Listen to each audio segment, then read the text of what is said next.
So today's episode, I want to touch on a highly controversial geopolitical issue going on in the world, which is the Russia-Ukraine war. So I want to do a deep dive into the geopolitics, the strategy, and this battlefield of the 21st century, which is defining the war. So let's talk the weapons, the war, and the why. So let's start with this geopolitical chessboard, and let's start with Russia, this grand strategy or grand design, if you will. So Vladimir Putin's goal is to restore, strategic depth and to neutralize NATO expansion. And he wants to reclaim this, Russian imperial influence, the Soviet style era buffer states. And Ukraine is not just a neighbor. Ukraine could be the spiritual and cultural keystone of this Russian identity project. So to give you guys some, some backstory, the Russian origin story as a nation actually begins in Ukraine. The founding of Russia begins in the capital of Ukraine, which is Kiev, which is founded by the Kievan Rus. So these were Scandinavian Vikings, if you will, who went out east and started trading and governing the Slavic people. And hence now you have Russia. But again, there's more beneath the surface in this. Because after the collapse of the Soviet Union, Russia lost not just the power, but again, control over these key buffer states. Places like Lithuania, Moldova, Romania, Poland, etc. And Ukraine, obviously, is a jewel because Russia also lost access to the Black Sea and agricultural exports and the Soviet era industrial bases. So again, this was the jewel in this lost crown. Now let's talk about NATO and NATO's eastward expansion. So again, from Poland to the Baltics, we've seen in Moscow, not as diplomacy, but they see it as encirclement. And Ukraine is their red line, if you will. Now, the irony here is that all these nations, or these Eastern European nations that have joined NATO, have never been aggressive towards Russia or, declared expanding into Russia or declared war into Russia. Matter of fact, historically, the reason why they have joined NATO is because of Russian aggression, right? And also just, Russian foreign policy towards these places. You could go back all the way from Stalin to Khrushchev to Gorbachev, gulags and mass starvation. Again, communist era Russia was for lack of a better word, horrific. Now, let's go back to Ukraine. So in 2014, during the Maidan Revolution, they ousted a pro-Russian government in favor of a pro-Western one, which the Kremlin viewed as a Western-backed coup. So from that point on, the question of war wasn't of if, but when.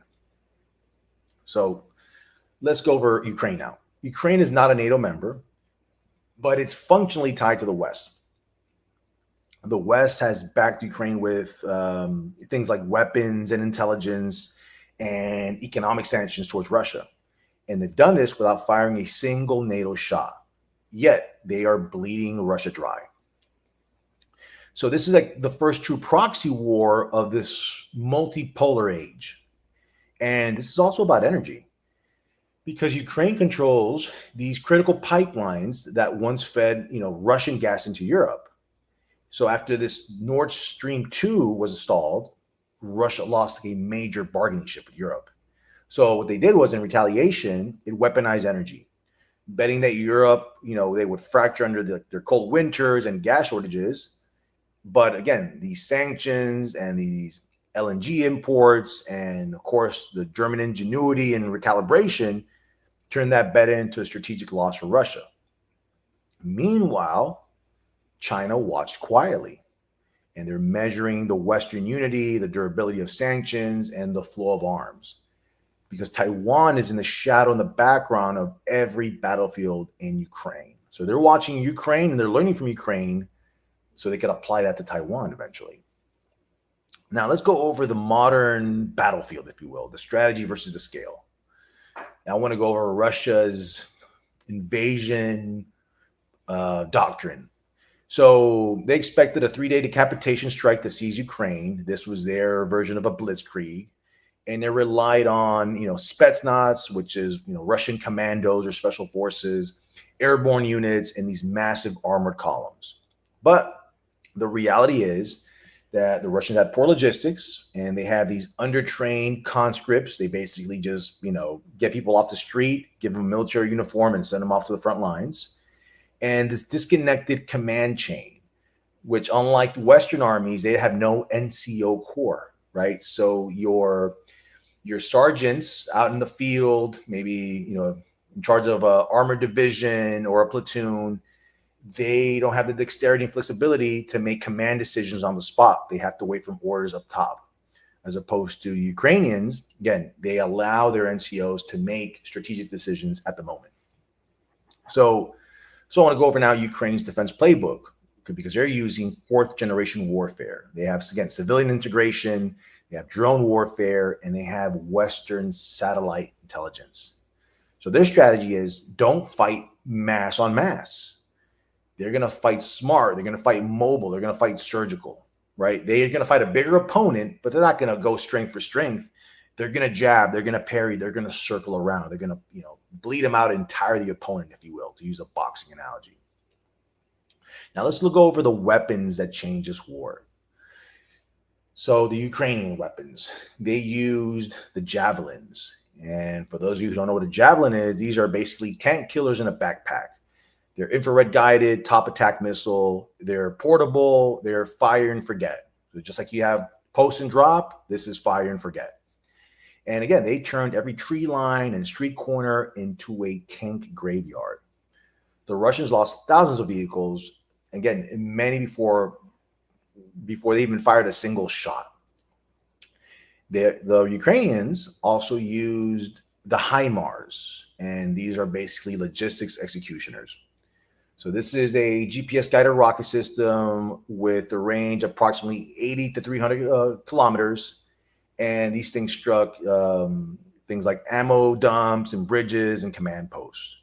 And they could fire and they could relocate within minutes. So HIMARS didn't kill soldiers. It killed Russia's ability to resupply them. Another pretty cool weapon that the Ukrainians are using is the Stingers. And this is basically sky denial in a tube. So again, these are also infrared guided missiles. And they've taken down helicopters and low-flying jets. And this denies the Russians the ability to use close air support effectively, which is crucial if you're going to fight a war. So if your air superiority is denied by a $100,000, launcher, and your, $20 million MiG is getting blown out the sky, well, that's a problem. Now let's look though how the Russians have shifted this war though. Right now they're fighting a war of attrition in places like the Donbass. So this is the stalled invasion became basically a World War I style trench warfare in places like Bakhmut and Avdiivka, which is, again, the 21st century Verdun. And again, Russia's been pivoting more towards, Wagner mercenaries, which is basically, military contractors or, mercenaries. And they are emptying their jail cells and prison cells and just, again, arming these guys and sending them to the front lines.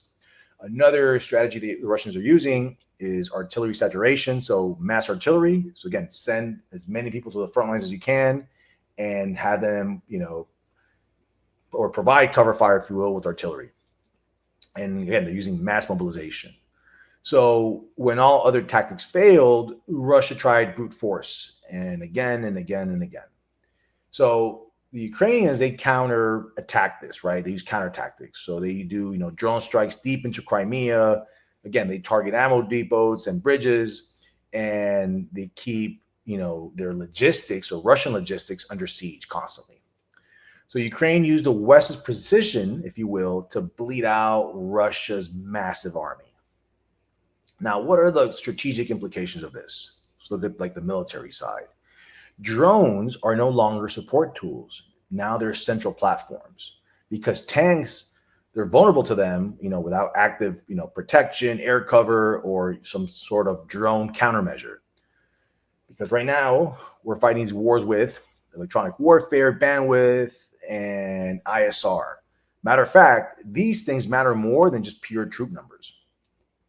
Another implication of this is geopolitical, which is NATO is more unified than ever now. And China watches Ukraine carefully, and they're measuring their Western resolve, the US defense supply chains, and they're taking these lessons for Taiwan in the future. So now the new front line isn't just physical. And again, now it's cyber warfare, energy blackmail, information ops. This battlefield is extended to, things like Europe's power grid, social media, wheat prices in Africa. So what this war is, this is the future of war, and it's been tested in Ukraine. Because this isn't just about Russia and Ukraine anymore. It's about, again, the future of warfare itself.